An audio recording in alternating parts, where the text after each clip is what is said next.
Hey everybody, Dr. G here. I'm a clinical and forensic psychologist as well as a counterterrorism expert, and today we're going to be analyzing statements made by Candace Owens regarding Charlie Kirk's assassination. Before we get started, a couple of quick things. One, I wanted to make sure you know this is not a psychological evaluation of any kind. These are just my opinions. In addition to that, I do want to remind you to like and subscribe if you want to see more content just like this. All right, let's go. Ever since Charlie Kirk's assassination, Candace Owens has been very outspoken in trying to uncover if there was a deeper plot, if it's more than what we're being told. And what we're going to be doing today is analyzing some of these statements, and I'm going to give you my own forensic perspective on some of the claims that she makes. Also, I'm going to be talking a little bit about counterterrorism, because as I mentioned before, I'm an expert in that as well. I was trained by U.S. intelligence a number of years ago, so I'm going to be giving you some perspective on whether or not the alleged shooter may in fact fit the profile of a lone wolf terrorist. All right, let's just jump right in. What we do know definitively is that the feds are lying to us. That is obvious. It is abundant. If you're able to think thoughts, you recognize that something is very wrong with the story that has been presented to the public. So if you watch my other videos, you know I oftentimes talk about body language. And one thing I can say about Candace Owens is she absolutely believes what she's saying. But as a forensic expert and someone who's had experience and things like this, I disagree with her assessment that this seems that strange. If you go through and look at what the FBI has released so far, none of it is outside of what we typically see in these kinds of situations. It all seems pretty standard. We're going to talk more about like the text messages and some of the behaviors from Tyler Robinson, the alleged assassin. We're going to talk about that in a bit. But as far as saying that like anybody that has seen this is going to automatically know that something's wrong, I don't actually believe that that's true. I think a lot of us that have experience in this and a lot of us who work in forensics see this as all pretty standard actually. Is that the feds are lying to us. That is obvious. It is abundant. If you're able to think thoughts, you recognize that something is very wrong with the story that has been presented to the public. And just to be perfectly clear, I've done numerous videos on the Epstein death, and I've talked about how bad some of the reports were on that. And I'm not saying that you have to just assume that just because the FBI was involved that it was a great case and everything was done right. But I really do think that in this case in particular, we haven't seen any red flags yet. And I think that what the public doesn't understand, and I count myself among the public, is why it seems as though Turning Point USA executives, and I'll say seems, are not even remotely interested in challenging that official narrative. Who are they protecting exactly? I think there's a lot of problems with this logic because executives are not homicide detectives. Somebody like Candace Owens, when she sees something like this, she's going to be trying to figure things out. She's going to go, are there alternative explanations? I want to go through every piece of evidence. I want to figure this out for myself. Most people don't really think like that. She thinks about these things in a way that other people probably don't. So the idea that Turning Point USA is not coming out and making statements that are either supporting what she's saying or saying that there's different kinds of investigations that need to happen does not imply that they're complicit, nor does it suggest that they're protecting somebody. And I think that that can be a really dangerous leap in logic because then people are going to identify Turning Point USA as somehow the bad guys in this situation when, in all reality, they may just trust law enforcement. In challenging that official narrative. Who are they protecting exactly?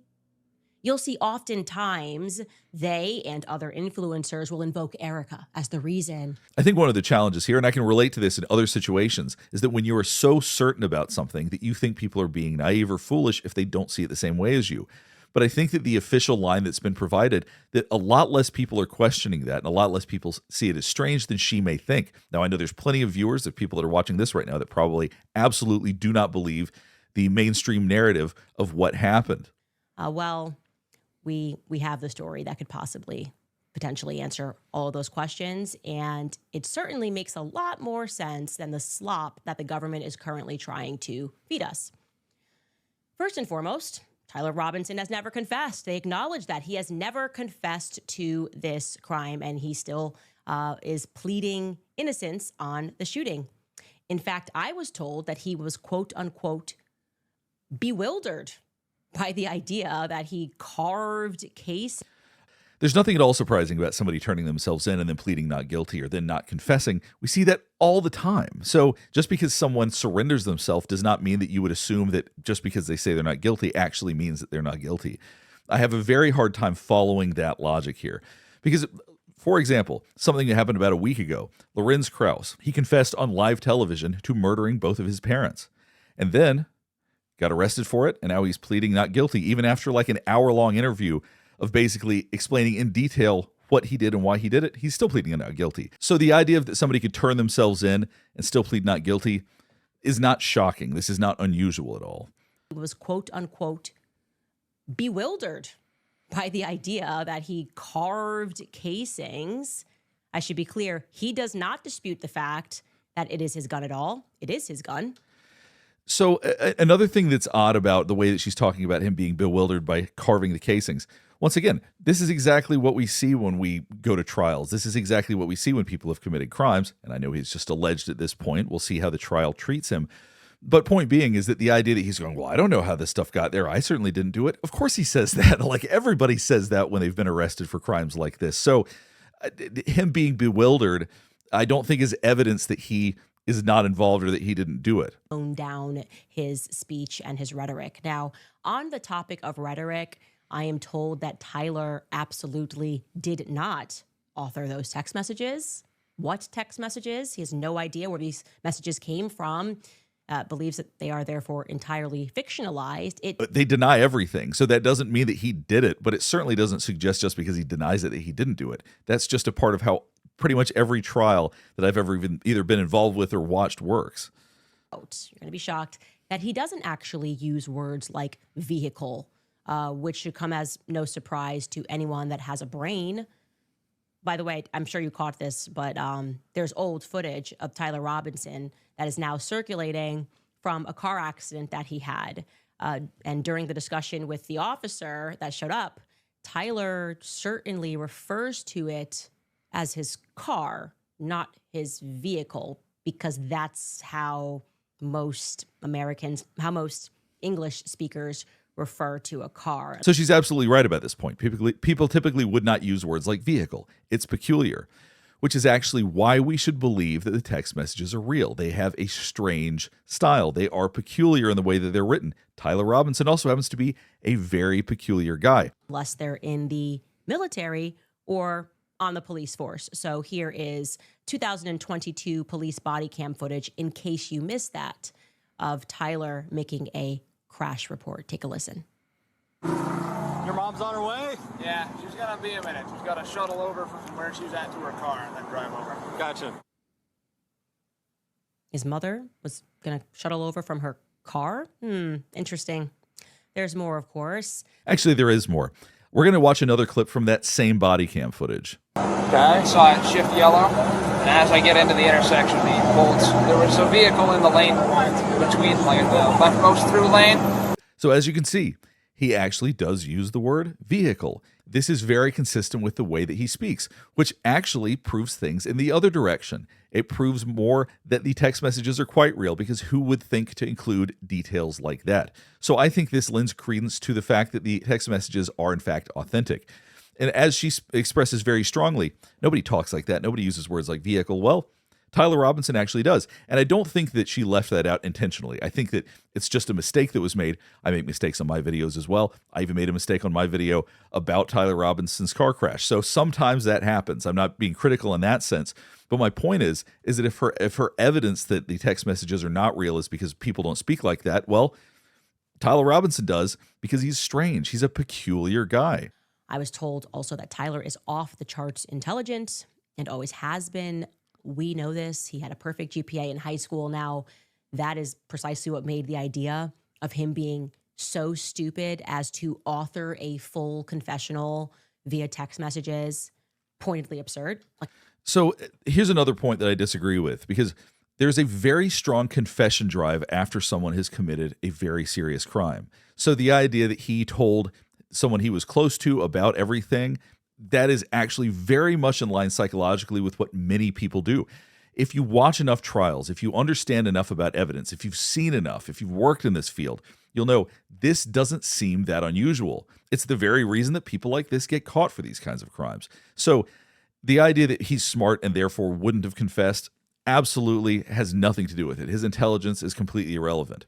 That is precisely what made the idea of him being so stupid as to author a full confessional via text messages pointedly absurd. Like, any person with a modicum of intelligence is going to go, I'm not going to put this down in writing with every detail.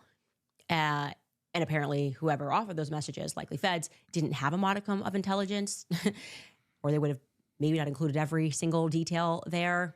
When we look at the text messages, when you go, this seems strange, like the way he's talking about it, it's not as peculiar as you think. He's a weird guy. It fits in with his style. If you look at the way the text messages are written, if you look at the focus on the gun, because he keeps going back to it over and over again, those are the kinds of details that awkward killers oftentimes focus on. The inanimate. He's not talking about and celebrating what he did. He's not all excited about what he did. He's focused on getting his gun back. He's focused on these details. So these text messages actually, psychologically, are totally consistent with everything that we know about Tyler Robinson so far. I believe Tyler Robinson was involved, and he was, in fact, driving around campus on that day, therefore assisting in the costume changes, likely picking up clothing. And as we broke the story, when there are people that are trying to commit some sort of crazy murder like this, they're going to include less people, not more typically. They wouldn't dedicate one guy to be the clothes guy, the person for costume changes or whatever. That seems like the kind of things that if people are professionals, they could handle on their own. So to me, that seems very unlikely. Tyler was seen at Dairy Queen. And what was he seen doing, as I told you? Dumping clothing in the cemetery beside that Dairy Queen. So I think that is what his involvement is limited to. That was his job, to get rid of clothing. It's completely a nonsense to think that a person who had never killed anyone was high on adrenaline after a kill and decided to eat Dairy Queen. This is where I'd say she's most wrong of anything else she says, but we're going to watch the whole part. I'm going to explain why. Anyone was high on adrenaline after a kill and decided to eat Dairy Queen. That doesn't even make sense biologically speaking. There was going to be an adrenaline measure that kicks in after you kill an animal, yet alone a person, yet alone having it be your first kill. And you're like, he just decided to go to DQ, sit down, write some poetic text messages. It's why they are freaking out about that Dairy. So for your average person, if your average person was to kill somebody, they're going to be all torn up about it. They're going to be confused about it. It's going to be they're going to be an emotional wreck afterwards if they had to defend themselves or something like that. For your average person. But if we're talking about someone who committed an assassination, we're probably talking about a psychopath. And psychopaths can do things like this with no problem. They can go eat an hour after they've committed a murder, even if it was their first one. Look at Brian Koberger, for example. He murdered 4 college students. Okay, 4. This was the first time he'd ever kill anybody. Here's footage of him from the next day, just sort of hanging out, going to Costco, shopping a little bit. He has no problem doing this. And physiologically, you can absolutely eat because you wouldn't still be as high on adrenaline as you were right when it happened. There's nothing about this that shocks me. If this is surprising to you, if you think that people are incapable of this, if you really get into some true crime, if you really pay attention to some of the trials that happen, you're really going to be shocked then, because going and getting Dairy Queen after committing murder, nothing about that surprises me whatsoever. You have to understand how underfunctioning psychopaths are. Psychopaths are not that rare. But if it's somebody who truly can commit murder like this, somebody who can assassinate somebody else in front of their kids, in front of their wife, in front of a huge crowd, the idea that they would go and eat afterwards, there's nothing about that whatsoever that should surprise you, even if it was the first time they'd ever done it. Obviously paraphrasing here. He came in peacefully. He handed over everything. I mean, the whole depiction was like he was just so shocked that his boyfriend could do something like this. And so he handed over everything. Well, according to his family, that's just not true. According to his family, he was raided and he was angry about that raid. And yet he was instantly released back into their care. Another aspect of this that's going to complicate things, particularly for a lot of people that are not used to trials, that don't watch a lot of this kind of information, is that there may be conflicting information that comes out. It's not unusual at all that the wrong information comes out, that somebody says something incorrect. It's very possible that we are legitimately going to be getting some conflicting information, but that's not unusual. That happens frequently in trials, particularly when you have this many people working together. So Charlie writes in this group chat, just lost another huge Jewish donor, $2 million a year because we won't cancel Tucker. I'm thinking of inviting Candace. Somebody writes, oh.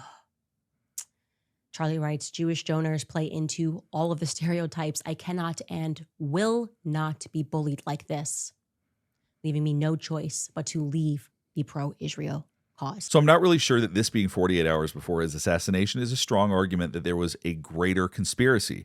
Because at this point, based on things that Candace Owens talked about, the FBI would be complicit, Israel might be complicit, there would be 4 different decoys would be complicit, there would be a big group that was all involved in this, multiple shooters.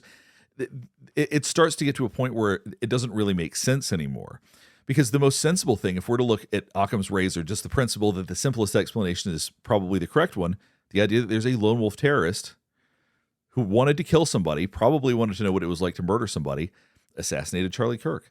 That is the simplest explanation, and based on everything we've seen so far, I don't see any reason why there's a better explanation. One of the bigger issues I have overall with the narrative that it just can't be Tyler Robinson. Once again, he's going to go to trial. We'll see whether or not they have good evidence that it truly is him, but he fits the profile of a lone wolf terrorist. He appears to be radicalized, ideological. He has specific grievances. His behavior is very consistent with what we see with lone wolf terrorists. So to take away from the fact that this could have very well been an ideologically driven act by a psychopath, and that all of a sudden we're starting to blame our own government, the people that are in fact trying to put away the person that killed Charlie Kirk, that's what frustrates me. What I personally want is for Charlie Kirk's assassin to face justice. And I think that Candace Owens wants that as well.